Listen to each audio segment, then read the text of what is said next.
ওম নমঃ শিবায়। আমি অ্যাস্ট্রোলজার সুমিতা শাস্ত্রী। সৌভাগ্য জ্যোতিষতন্ত্রের তরফ থেকে সবাইকে স্বাগত জানিয়ে আজকের আলোচনা শুরু করছি। আজকের আলোচনা মীন রাশি মে 2024 রাশিফল। মীন রাশি মে 2024 মাসিক রাশিফল। মীন রাশি মে 2024 মান্থলি প্রেডিকশান। এই মে মাসে মীন রাশির প্রত্যেকটি বিষয় নিয়ে বিস্তারিত আলোচনা করব। আপনার শরীর স্বাস্থ্য, শিক্ষা, প্রেম, আপনার বিবাহিত জীবন, ভাগ্য, ক্যারিয়ার, বিজনেস, ফাইন্যান্স এবং ইনভেস্টমেন্ট কেমন থাকবে মে 2024-এ। কোন কোন রাশি আপনাকে পজিটিভ রেজাল্ট দেবে, কোন কোন রাশি আপনাকে নেগেটিভ রেজাল্ট দেবে, কী সতর্কতা ও সাবধানতা অবলম্বন করতে হবে, কী উপায় করলে গোচরে শুভফল পাবেন, প্রত্যেকটি বিষয় নিয়ে বিস্তারিত আলোচনা করব। এই রাশিফল আপনার জন্মরাশি চন্দ্ররাশি অনুসারে নবগ্রহ মিলে আপনাকে কী ফল দিতে সক্ষম হবে, নবগ্রহর অবস্থান সম্পর্কেও বলবো।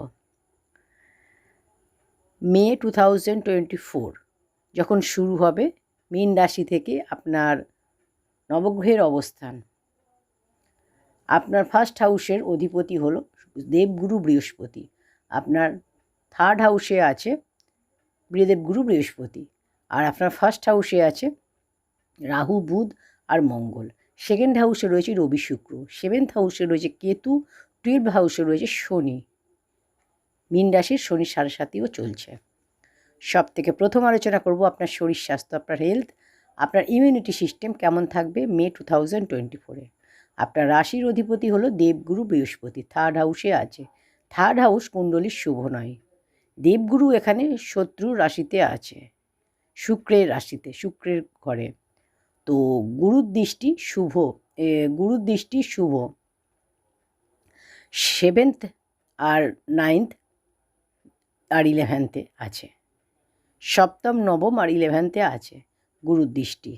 তো এখানে হেলথের কথা বললে বৃহস্পতি মানে হচ্ছে বৃহস্পতি রিলেটেড হচ্ছে যে সমস্ত সমস্যাগুলো দেখা যায়, যেমন ডায়াবেটিস, স্টোমাক রিলেটেড কোনো সমস্যা, ফ্যাট, খাওয়া দাওয়ার খেয়াল রাখতে হবে, গ্যাস্ট্রিক প্রবলেম, এই জিনিসগুলো খেয়াল রাখতে হবে। কারণ দেবগুরু এখানে শত্রুর রাশিতে আছে, থার্ড হাউসে আছে। আর আপনাকে যদি আপনি বাড়ি থেকে দূরে ট্রাভেল করেন তাহলেও আপনাকে শরীর স্বাস্থ্যের খেয়াল রাখতে হবে। বাকি হেলথের বড় কোনো সমস্যা নেই। রাহু মঙ্গল এখানে অঙ্গারক দোষ তৈরি করেছে, তো হেডেকের খেয়াল রাখতে হবে, আপনার হেডেক হতে পারে। ঠিক আছে, যে সমস্যাগুলোর কথা বললাম সেগুলো একটু মেনে চলবেন, তাহলেই আপনার শরীর স্বাস্থ্য ভালো থাকবে। শরীর স্বাস্থ্য নিয়ে বিশেষ কোনো সমস্যা নেই। এবার হলো বিদ্যা, এডুকেশান, শিক্ষা আপনার কেমন হবে মে 2024-এ। পঞ্চম ভাব হলো বিদ্যার, পঞ্চমপতি হলো চন্দ্র, আর চন্দ্র 1.25 দিন অন্তর রাশি পরিবর্তন করে। পড়াশুনো এই মাসে আপনার অ্যাভারেজ হবে। রবি উচ্চ আছে। গভর্নমেন্ট সেক্টরের জন্য যদি কোনো এক্সাম দেন, প্রিপারেশান নেন, তাহলে শুভ হবে। আইটি সেক্টরে, টেকনিক্যাল লাইনে যারা পড়াশুনো করছেন তাদের জন্য শুভ। আর কখনো কখনো অ্যাগ্রেশন, মন ডাইভার্ট, এগুলোও আপনার দেখা যাবে।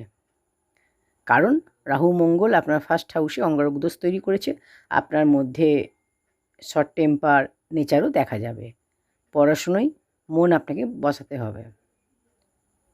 পড়াশুনো থেকে মন সরে যেতে পারে এবং মনটা অন্যদিকে চলে যাওয়ার সম্ভাবনা রয়েছে। তো আপনাকে পড়াশোনায় ফোকাস, কনসেন্ট্রেশন করতে হবে। এবার বলবো প্রেম, লাভ রিলেশন আপনার কেমন হবে মে 2024-এ।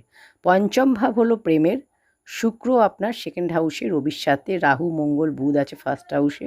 আপনাকে অ্যাগ্রেশনের উপর কন্ট্রোল রাখতে হবে, কারণ আপনার রবি সেকেন্ড হাউসে, তো কথা কন্ট্রোল করতে হবে। রাহু, মঙ্গল, বুধ ফার্স্ট হাউসে। কখনো মনে সন্দেহ আনবেন না। ডমিনেটিং নেচার, জেদ, এর ফলে লাভ রিলেশনে প্রবলেম দেখা যাবে। যদি আপনি এই জিনিসগুলো কন্ট্রোল করেন তো আপনার লাভ রিলেশন ভালো হবে, কারণ শুক্র আপনার সেকেন্ড হাউসে আছে। ব্যাস অ্যাগ্রেশন, ডমিনেটিং আর সন্দেহ, এই জিনিসগুলো একটু কন্ট্রোল করুন, আপনার রিলেশন এই মাসে ভালো হবে। এই সব প্রবলেম আপনার দেখা যাবে, কারণ শনি 7.5ও চলছে। তো আপনাকে এই প্রবলেমগুলো যাতে না বাড়ে সেদিকে আপনাকে খেয়াল রাখতে হবে। নেক্সট বলবো বিবাহিত জীবন, ম্যারিড লাইফ। 7th হাউস হলো আপনার ম্যারিড লাইফের। 7th লর্ড বুধ নিজের ঘরে দৃষ্টি দিচ্ছে, আর গুরুর দৃষ্টিও আছে 7th হাউসে। যদি আপনার আগে বিবাহিত জীবনে কোনো সমস্যা ছিল, কোনো প্রবলেম ছিল, বিবাহিত জীবন নিয়ে কোনো চিন্তা ছিল, তাহলে এই মাসে সেগুলো থেকে আস্তে আস্তে রিকভার হবে, বেটার হবে। কারণ গুরুর দৃষ্টি 7th হাউসে, বুধের দৃষ্টিও 7th হাউসে, কিন্তু হ্যাঁ মঙ্গলও 1st হাউসে আছে। তো আপনার আর আপনার পার্টনারের মধ্যে রাগ থাকবে, এটা খেয়াল রাখবেন। বাকি বিবাহিত জীবন আপনাদের আগের থেকে ভালো হবে, আগের থেকে বেটার হবে। এবার বলবো সবথেকে গুরুত্বপূর্ণ বিষয় হলো আপনার ভাগ্য, ক্যারিয়ার, বিজনেস, ফাইন্যান্স এবং ইনভেস্টমেন্ট কেমন থাকবে মে 2024-এ।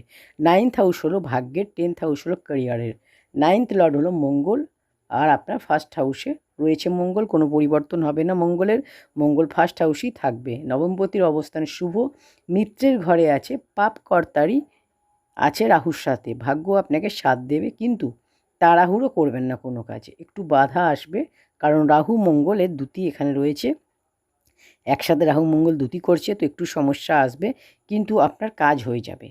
মঙ্গল কেন্দ্রে আছে, রাশিতে আছে, মিত্রের ঘরে আছে, আপনি কাজ ঠিক করে নেবেন, চেষ্টা করবেন, পরিশ্রম করবেন, কাজ আপনার হবে। গুরু আপনার 9th হাউসে দৃষ্টি দিচ্ছে, 7th হাউসেও দৃষ্টি দিচ্ছে। যে কোনো কাজ আপনি করতে পারেন, কোনো শুভ কাজ, কোনো মাঙ্গলিক অনুষ্ঠান করতে পারেন, কোনো সেল পারচেস করতে পারেন, লাক্সারিয়াস আইটেম পারচেস করতে পারেন, প্রপার্টি গোল্ডে বা ইনভেস্ট করতে পারেন, শেয়ার মার্কেটে, স্টক মার্কেটে ইনভেস্ট করতে পারেন, লাভ হবে।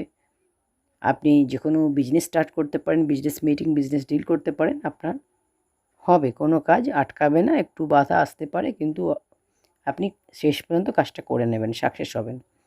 এবার বলবো ক্যারিয়ার। 10th লর্ড হলো দেবগুরু বৃহস্পতি, আপনার 3rd হাউসে বসে আছে। 1st হাউসে মঙ্গল রাহুর একটু ডমিনেটিং নেচার থাকবে, আপনি নিজের মতো করে কাজ করবেন, একটু ফ্রাস্ট্রেট থাকবেন। গুরু আপনার 3rd হাউসে আছে, কাজের জন্য ট্রাভেল হতে পারে, ক্যারিয়ারের জন্য ট্রাভেল হতে পারে, কাজের মধ্যে পজিটিভিটি থাকবে, আপনার কথার মধ্যে একটা জোশ থাকবে, জোর থাকবে কথার মধ্যে, কমিউনিকেশান আপনার ভালো হবে। মেডিকেল ফিল্ডে যারা রয়েছেন তাদের জন্য শুভ, টেকনিক্যাল লাইনে, আইটি সেক্টরে যারা রয়েছেন তাদের জন্য বলবো এই মাস শুভ হবে। যারা এমএনসি কোম্পানিতে চাকরি করেন বা যারা বিদেশে কোনো রকম কোনো কাজ করেন, বিদেশের সাথে যুক্ত রয়েছেন, তাদের জন্য ভালো হবে। ব্যাস, রাহু মঙ্গল 1st হাউসে আছে, তো আপনাকে একটু এদিকে খেয়াল রাখতে হবে, পলিটিক্সের খেয়াল রাখতে হবে। আপনি নিজেও পলিটিক্স করবেন না, আর পলিটিক্সের খেয়াল রাখবেন। আর কোনো কথাই খুব তাড়াতাড়ি রিয়্যাক্ট করবেন না কাছে। কারণ হচ্ছে আপনাকে ধরুন কেউ কিছু বলল, আপনি তাড়াতাড়ি সেটা রিয়্যাক্ট করে এমন কিছু উত্তর দিচ্ছেন যার জন্য আপনার প্রবলেম হতে পারে, তো একটু এটা খেয়াল রাখবেন। বাকি কাজ আপনার ঠিকঠাক হবে, কাজ আপনার আসবে, কাজ নিয়ে কোনো চিন্তা নেই, কাজ আপনি ঠিক করে নেবেন, টার্গেট আপনার ঠিক পূরণ হয়ে যাবে। এবার বলবো বিজনেস। বুধ আপনার 1st হাউসে আছে, 7th হাউসে দৃষ্টি দিচ্ছে, গুরুও দৃষ্টি দিচ্ছে 7th হাউসে। ব্যবসায় আপনার গ্রোথ হবে, ব্যবসায় আপনি অ্যাড অন করতে পারবেন, ব্যবসায় নতুন নতুন আইডিয়া আপনার আসবে, ব্যবসা আপনি বাড়াতে পারেন, ব্যবসায় গ্রোথ হবে, ডেলি ইনকামে বৃদ্ধি হবে। যারা শাড়ির বিজনেস, জুয়েলারি বিজনেস, কসমেটিক্সের বিজনেস করেন, ট্যুর অ্যান্ড ট্রাভেলসের বিজনেস করেন, ফটোগ্রাফির বিজনেস করেন, তাদের জন্য বলবো শুভ হবে।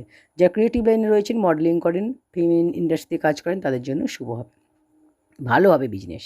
বিজনেস নেম ফ্রেম হবে, গ্রোথ হবে, ইনকাম ভালো হবে, ফাইন্যান্স আপনাদের ভালো হবে, প্রফিট আপনাদের হবে। তো প্রত্যেকটি বিষয় নিয়ে আমি আলোচনা করলাম। মীন রাশি মে 2024 নিয়ে কী উপায় করলে গোচরের শুভ ফল পাবেন সেটাও বললাম। ভিডিওটি যদি ভালো লাগে অবশ্যই একটি লাইক করে দিন, কমেন্ট সেকশানে ওম নমঃ শিবায় লিখুন। চ্যানেলটি এখনও সাবস্ক্রাইব করে না থাকলে চ্যানেলটি সাবস্ক্রাইব করে পাশে থাকা বেল আইকনটি প্রেস করে দিন পরবর্তী ভিডিও নোটিফিকেশান পেতে। আর ভিডিওটি অবশ্যই শেয়ার করে দিন। ঈশ্বর আমাদের সকলের মঙ্গল করুন। ওম নমঃ শিবায়।